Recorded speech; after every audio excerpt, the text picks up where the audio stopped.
அனைவருக்கும் வணக்கம். இன்றைக்கி இந்த வீடியோவில் நம்ம என்ன பார்க்க போகிறோம்னா ஜியோ ஃபைபர் அதை பற்றி தான் பார்க்க போகிறோம். ஏற்கனவே நம்ம ஜியோ ஃபைபர் நெட்டு பற்றி வீடியோ போட்டுருந்தோம். அந்த வீடியோ சம்மந்தமான கேள்விகள்லாம் நிறைய வந்திருக்கு. முதல் கேள்வி, ஜியோ ஃபைபர் வேணும்னா யாரை அணுக வேண்டும்? மெயில் ஐடி, ஃபோன் நம்பர்ஸ்லாம் சொல்கிறேன். இப்போ இந்த சேனல்ஸில் நம்ம என்ன பார்க்க போகிறோம்னு சொல்லிட்டு மொத்தமாக சொல்லிடுறேன். மொத்தமாக கேள்வி பதில் ஒரு 20-25 கேள்விகள் வந்திருக்கு. அந்த கேள்விகளுக்கு பதில் கொடுக்க போகிறோம். அடுத்தது இந்த சேனலை பற்றின ஒரு புரிதல் சொல்லிட்டு போகிறோம். இது ரெண்டும் தான் நம்ம பார்க்க போகிறோம். ஜியோவோட இணையதள முகவரி www.jio.com. உங்களுக்கு மெயில் ஐடி பார்த்தீங்கன்னா jiofibercare@jio.com மெயில் ஐடி. இப்போ ஜியோ யூசர்ஸாக இருந்தீங்கன்னா நீங்கள் 198 அப்புறம் 199 இந்த ரெண்டு நம்பர்ஸில் நீங்கள் கால் பண்ணிங்கன்னா 18008859 லைனாக போட்டுக்கணும். இது தவிர மை ஜியோ அப்ளிகேஷன்ஸ் நீங்கள் ப்ளே ஸ்டோரில் போய் இறக்குனீங்கன்னா அதிலே ஒரு கட்டத்தில் ஜியோ ஃபைபர் அப்படின்னு சொல்லிட்டு வரும். அது நம்ம கிளிக் பண்ணோம்னா அது ஒரு பக்கத்துக்கு போகும். அந்த பக்கத்தில் நம்ம ஃபோன் நம்பர்ஸ், மெயில் ஐடி, அட்ரஸ்லாம் கொடுத்துட்டோம்னா அடுத்த பக்கத்துக்கு போகும். அந்த ஏரியாவில் இருக்கா இல்லையான்றதும் கீழே சொல்லிவிடும். பிளான் பற்றி சொல்லுங்கள் அப்படின்னு சொல்லியிருக்காங்க. இது பிளான் பற்றி சொன்னோம்னா கொஞ்சம் நிறைய அதிகமாக போகுன்றதுனால வீடியோஸு உங்களுக்கு இந்த பிளான்ஸை தனியாக கொடுத்துடலாம். லாஸ்ட்டாக டெம்ப்ளேட்டாக கொடுத்துட்றேன், அது பார்த்துக்குங்க. நெக்ஸ்ட், தமிழ் டெக் தாத்தா, வாய்ஸ் வெரி ஸ்லோ தாத்தா. அவர் நம்மளை தான் சொல்கிறாரு, வாய்ஸ் ஸ்லோவாக இருக்குது, அதாவது ஸ்லோவாக பேசுகிறேன், ஃபாஸ்ட்டாக இல்லை அப்படின்னு சொல்லியிருக்காரு. நம்ம கேட்டகரிக்கு ஏற்ற மாதிரி இருப்பாங்க ஒரு சிலர். கொஞ்சம் ஸ்லோவாக சொன்னால் தான் வயசில் கொஞ்சம் சிறியவங்க, அதே மாதிரி கொஞ்சம் வயது முதிர்ந்தவங்க, பெண்கள் குறிப்பாக இவங்களுக்கெல்லாம் நம்ம கொஞ்சம் ஸ்லோவாக சொன்னோம்னா தான் புரியும். அதனால் நம்ம ஸ்டைல்லையே நம்ம பண்ணிவிடுவோம் அப்படிங்கிறதுக்காக நம்ம கொஞ்சம் பொறுமையாக பேசுகிறோம், வேறு ஒன்றும் இல்லை. சரிங்களா? நண்பருக்கு அதை சொல்லிக்கிறேன். அடுத்த கேள்வி, நெக்ஸ்ட், செட்டப் பாக்ஸ் மட்டும் வாங்க முடியுமா? செட்டப் பாக்ஸ் மட்டும் வாங்கிறது முடியாதுங்க. ஏன்னா இது வைஃபை பாக்ஸ் ரவுட்டர் தராங்க இல்லையா? அந்த வைஃபை ரவுட்டரில் ஒரு நம்பர் இருக்கும், இந்த டிவி பாக்ஸில் ஒரு நம்பர் இருக்கும். இந்த ரெண்டு நம்பர்ஸும் யூனிஃபைடாக அவங்க லிங்க் பண்ணி தான் தருவாங்க. இந்த ரெண்டும் தான் ஒர்க் ஆகும். இதை கொண்டு போய் வேறு ரவுட்டரில் போட்டிங்கன்னா கூட ஒர்க் ஆகுமான்றது டவுட்டு தான். அடுத்த கேள்வி, ஜியோ ஃபைபர் கேபிள் நம்ம வீட்டுக்கு வருது இல்லையா, அது டவர்லேருந்து எடுத்து கொடுக்குறாங்களா இல்லை ஃபுல் அண்ட் ஃபுல் ஒயரா அப்படின்னு கேட்டிருக்காரு. இது டவர்லேருந்து எடுக்கிறது இல்லைங்க, ஃபுல் அண்ட் ஃபுல் ஒயர் தான். நம்ம வளையல்களை சேர்த்து பக்கத்தில் வச்சோம்னா எப்படி வருதோ அந்த மாதிரி அதுதான் நெட்டு அப்படின்னு சொல்லுவாங்க. வலைத்தளம் அப்படின்னும்போது அந்த வளையம் மாதிரி வச்சு ஒயர்ஸை கரெக்டாக ஒன்றுக்கு ஒன்று தொடர்பு மாதிரி ஏற்படுத்துவாங்க. அந்த மாதிரி இப்போ 80% ஒயர்லைன் இவங்க தரை வழியாகவே கொடுத்துருக்காங்க. கேபிள்ஸில் பூமிக்கு அடியில் பதிச்சு ஒவ்வொன்றும் நம்ம ஸ்ட்ரீட்டுக்கு வீட்டுக்கு கிட்ட வர வரலுமே நமக்கு பார்த்திங்கன்னா பூமிக்கு அடியிலேயே வருது. அதனால் நம்ம புயல் சேதங்களோ இல்லை வெள்ளத்தாலையோ பாதிப்பு ஏற்படாது. அந்த மாதிரி நேரங்களில் கூட இந்த ஃபைபர் நெட் ஒர்க் ஆகும் அப்படிங்கிறது தான் இதோட சிறப்பு. டவருக்கும் இதுக்கும் சம்மந்தம் இல்லை. நெக்ஸ்ட், ஒரு முறை ஒரு பிளானை நம்ம வாங்கிட்டோம்னா அதே பிளானை தான் இருக்கணுமா இல்லை இடையில் மாற்றலாமா அப்படின்னு கேட்டிருக்காரு. மாற்றலாங்க. இப்போ நம்ம 3 months 6 months 12 months எடுக்கும்போது நம்ம மாற்ற முடியாது, அதில் அப்படியே தான் இருக்கும். ஆனால் நம்ம அது முடிஞ்ச பிறகு இந்த பிளான் நமக்கு அதிக எக்ஸ்பென்சஸாக இருக்குது, சப்போஸ் நம்ம 1000 rupees எடுத்துருக்கோம், இது அதிகமாக இருக்குதுன்னா நம்ம 399 பண்ணிக்கலாம் ப்ளஸ் ஜிஎஸ்டி, அது பண்ணிக்கலாம். சப்போஸ் ரீசார்ஜ் பண்ண விருப்பம் இல்லைன்னா 3 மாதம் 4 மாதம் நம்ம ரீசார்ஜ் பண்ணாமல் கூட விட்டுடலாம், நமக்கு வேணும்னும் போது பண்ணிக்கலாம். இது அவங்க எதுவும் கட்டாயப்படுத்துறது கிடையாது. சப்போஸ் நீங்கள் நெட் ரீசார்ஜ் பண்ணலை அப்படின்னா டிவி ப்ரோக்ராம்ஸ் வராது, அப்போ நீங்கள் கேபிள் தான் நாட வேண்டியதாக இருக்கும். உங்களுக்கு டிவி ப்ரோக்ராம் தொடர்ந்து வேணும்னா தொடர்ந்து நீங்கள் ரீசார்ஜ் பண்ண வேண்டியதாக தான் இருக்கும். நம்ம எந்த பிளான் வேணால் எப்போ வேணால் சேஞ்ச் பண்ணிக்கலாம். நெக்ஸ்ட்டு, ஃபைபர் நெட் வாங்கினா ஸ்மார்ட் டிவி அவசியமா? ஆமாங்க, டிவி ப்ரோக்ராம்ஸ் நீங்கள் பார்க்குறீங்கன்னா உங்களுக்கு வந்து ஸ்மார்ட் டிவின்னா இதில் 2 இருக்குது. நம்ம உஷாராக பார்க்க வேண்டியது இருக்குது. இன்டர்நெட் டிவின்னு ஒன்று இருக்குது, ஸ்மார்ட் டிவி அப்படின்னும் இருக்குது. காஸ்ட் கம்மியாகணும்னு நினச்சோம்னா இன்டர்நெட் டிவி மட்டும் வாங்கினா கூட இதுக்கு போதுமானது. அதுலேயே வந்து நம்ம 1080p 4K இந்த மாதிரிலாம் இருக்குது. மேக்ஸிமம் வந்து 4Kன்னு போனீங்கன்னா உங்களுக்கு வந்து ஸ்மார்ட் டிவியாக இருந்தால் தான் 4K பண்ணுவாங்க. இன்டர்நெட் டிவியில் யாரும் வந்து 4K கொடுக்குறதில்ல எனக்கு தெரிஞ்சு. இன்டர்நெட் டிவியில் பார்த்திங்கன்னா எல்லாம் 1080p தான் கொடுக்குறாங்க. இப்போ வர கண்டென்ட் எல்லாமே வந்து 1080p ரேஷியோவில் தான் இருக்குது. ஃபியூச்சர்ஸில் வேணால் உங்களுக்கு வந்து 4K கண்டென்ட் வரும்போது பார்க்குறது நமக்கு வந்து நல்ல தெளிவு அதிகமாக இருக்கும். இப்போ வர லேட்டஸ்ட் எல்சிடி எல்இடி டிவியில் தான் உங்களுக்கு HDMI அப்படிங்கிற பின் இருக்கும். இப்போ ஜியோவோட செட்டப் பாக்ஸில் பார்த்தீங்கன்னா உங்களுக்கு HDMI பின்னு தான் இருக்கும். இந்த ஏவியோ இல்லை வந்து பலூனோ இருக்காது. இந்த பாக்ஸ் வந்து 4K பாக்ஸு, ஆண்ட்ராய்டு பாக்ஸுன்றதுனால உங்களுக்கு இன்டர்நெட் டிவி வாங்கினாலே வந்து ஆண்ட்ராய்டு டிவியாக மாறிடும். இந்த பாக்ஸ் வந்து அந்த மாதிரி மாறிடும். இப்போ பாக்ஸில் 4K இருக்குது. டிவி 4Kவாக இருந்தால் தான் இந்த ரீசொல்யூஷன்ஸை வந்து எடுத்துக்கும். இப்போ டிவியில் 1080p தான் இருக்குது, பாக்ஸ் வந்து 4Kன்னா 1080p தான் உங்களுக்கு வந்து ரிலே ஆகும். இப்போ இந்த பாக்ஸ் பார்த்திங்கன்னா பெருசாக இருக்குது இல்லையா? இப்போ இதுக்கு முன்னாடி 2018 ரிலீஸ் பண்ணது பார்த்திங்கன்னா பாக்ஸ் சின்னதாக இருக்கும், சைஸே கொஞ்சம் சின்னது, ரவுட்டரும் சின்னதாக இருக்கும். அதில் பார்த்தீங்கன்னா நீங்கள் கனெக்ட் பண்ணிவிட்டு டிவியில் பார்த்தீங்கன்னா 2.4 GHz அது மட்டும்தான் வரும். இந்த பாக்ஸ் பார்த்தீங்கன்னா உங்களுக்கு 2.4 GHzன்னு ஒரு பேண்டு வரும், 5 GHzன்னு ஒரு பேண்டு வரும். அது அப்படியே அப்டேட் பண்ணுறாங்களான்னு தெரியல. நான் வந்து சரண்டர் பண்ணிவிட்டு புதுசாக திரும்ப வாங்குற மாதிரி வாங்கினேன். எனக்கு புது பாக்ஸ் கொடுத்துட்டாங்க, புது டிவி பாக்ஸும் கொடுத்துட்டாங்க. டிவி பாக்ஸும் முன்ன இந்த பாக்ஸோட கிளியரன்ஸ் வந்து நல்லாயிருக்கு. ஆடியோ குவாலிட்டி, வீடியோ குவாலிட்டிலாம் சூப்பராக இருக்குது. இல்லை 5G வந்துடுச்சான்ற கேள்விக்கு இடம் இல்லை, 5G ஸ்பீடு தான் இது. இப்போவே வாங்கலாம் அப்படிங்கிறதுனால தான் இது சொல்லிகிட்ருக்கோம். ஆகஸ்ட்டு 29 நேற்று ஏஜிஎம் மீட்டிங். இப்போ வந்து வைஃபைலேயே 5G வந்துடுச்சு, அது நேற்று அறிவிச்சிருக்காங்க. அதுக்குண்டான கருவிகள்லாம் இன்ஸ்ட்ருமெண்ட்டு ரிலீஸ் ஆகிடுச்சு. 5G வந்து நீங்கள் இனிமேல் ஒயர்லெஸில் வாங்கி வைக்கணுன்னாலும் இதுக்கு முன்னாடி 4G ரவுட்டர் இந்த மாதிரி ஒயர்லெஸ் ரவுட்டர் இப்போ ரிலீஸ் பண்ணியிருக்காங்க. ஒயர்லெஸ் இந்த ஒரே ஒயர் வந்து இப்போ 3 லைனாக பிரியுது.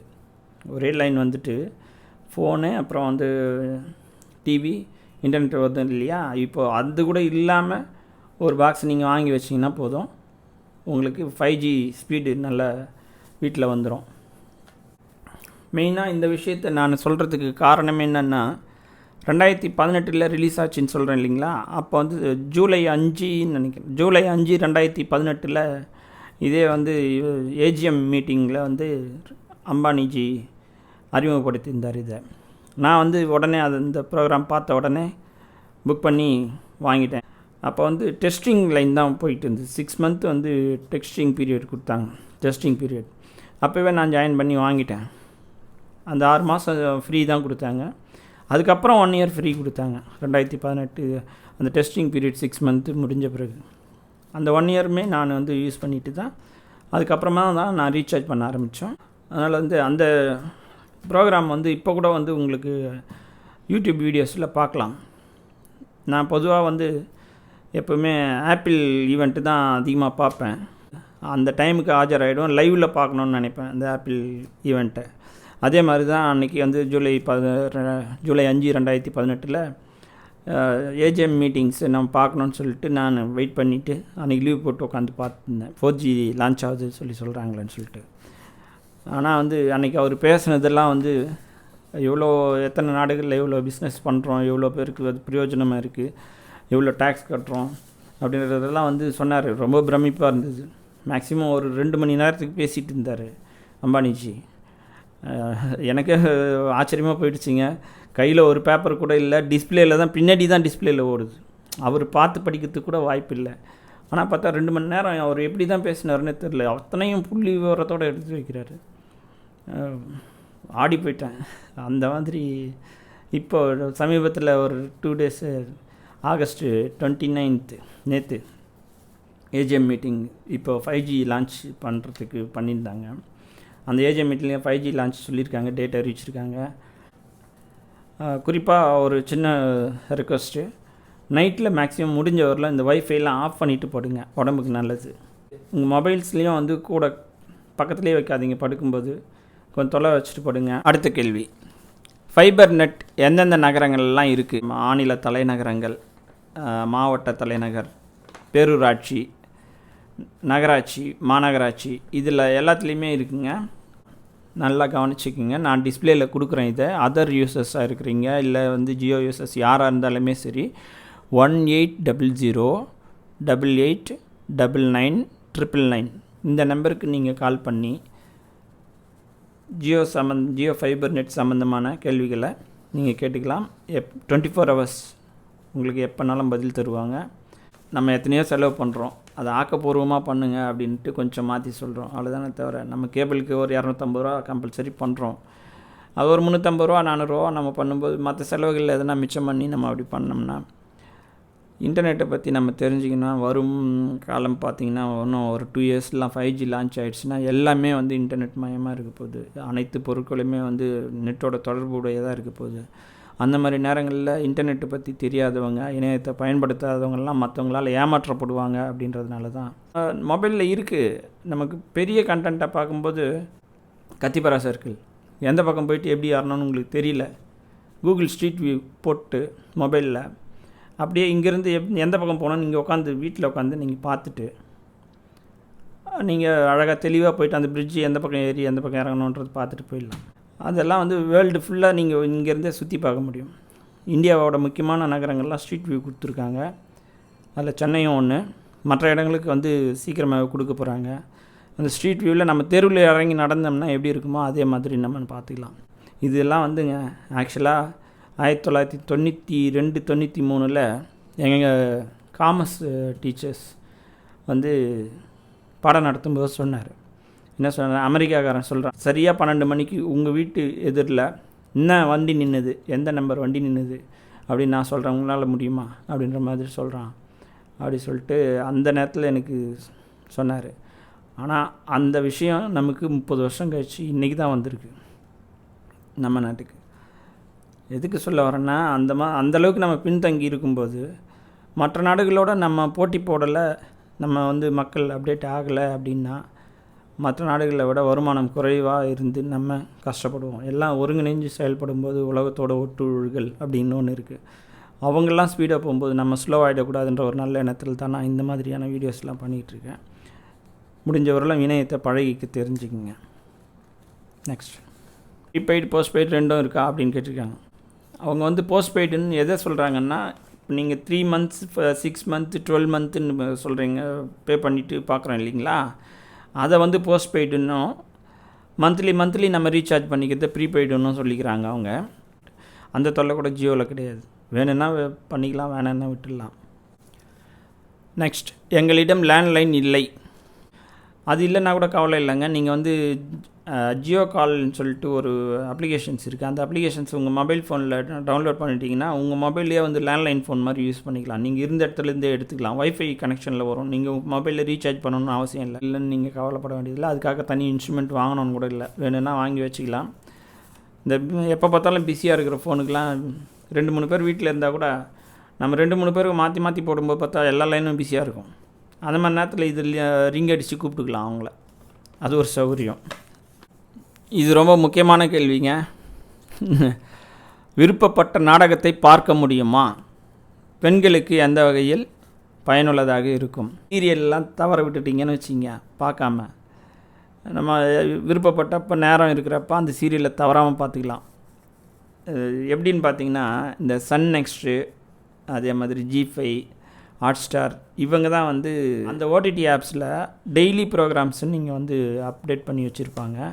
இப்போ நீங்கள் எந்த டேட்டு இது வந்தாலும் அந்த டேட்டு கொடுத்து அந்த இதில் பார்த்துக்கலாம். ஒரு ப்ரோக்ராம் கூட மிக்ஸ் பண்ண தேவையில்லை. அந்த டைமுக்கு அங்கே இருக்கணும்னு அவசியம் இல்லை.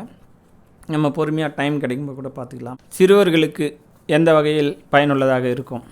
200-250 கேம்ஸுக்கு மேலே கொடுத்துருக்காங்க. ஜியோ வந்து நீங்கள் மொபைலில் இன்ஸ்டால் பண்ணிவிட்டு அதுலேயே ஜாய்ஸ்டிக்கை நீங்கள் வர வச்சுக்கலாம். ஜாய்ஸ்டிக் நீங்கள் வாங்கணுன்னு கூட அவசியம் இல்லை. எஜுகேஷ்னல்ஸ் இதுவாக வந்து சம்மந்தமான டியூஷன் கற்றுக்கிற மாதிரியான அப்ளிகேஷன்ஸ்லாம் நிறைய இருக்குது. அதெல்லாம் வந்து எஜுகேஷனுக்கு நல்ல யூஸ்ஃபுல்லாக இருக்கும். சிறுவர்களுக்குமே இது பயனுள்ள விஷயந்தான். அடுத்தது இணைய வேகம் வீடியோ ஆடியோ எப்படி இருக்குது அப்படின்னு. இணைய வேகம் நல்லா தாங்க இருக்குது, எதுவும் பஃபர் ஆகிறதுலாம் கிடையாது. நீங்கள் 399 பிளான் போட்டிங்கனாலே டிவி ப்ரோக்ராம்ஸ்லாம் வந்து பஃபர் ஆகாமல் ஓடுது. அதே மாதிரி வீடியோ ஆடியோ குவாலிட்டியும் நல்லாயிருக்கு. இப்போது டிஷ்ஷிலெல்லாம் பார்த்தீங்கன்னா உங்களுக்கு மழை பெய்யும்போது வந்து நின்றுடும், டிவி ப்ரோக்ராம்ஸ் வராது. அந்த மாதிரி இஷ்யூஸ்லாம் இதில் இல்லைங்க. அடுத்த வீடியோ எப்போ வரும், அது என்னவாக இருக்கும் அப்படின்னு கேட்டிருக்காரு. அது நம்ம முதல்ல சொல்லிட்டோம்னா இன்ட்ரெஸ்ட் இருக்காது. நெக்ஸ்ட்டு ஜியோ அப்ளிகேஷன்ஸ் பற்றி போடுங்க. ஜியோ அப்ளிகேஷன்ஸ்லாம் வந்து எந்த அளவில் பயனுள்ளதாக இருக்குது மக்களுக்கு அப்படிங்கிறத நான் போடுறேன். நன்றி. தேங்க்ஸ் ஃபார் வாட்சிங்.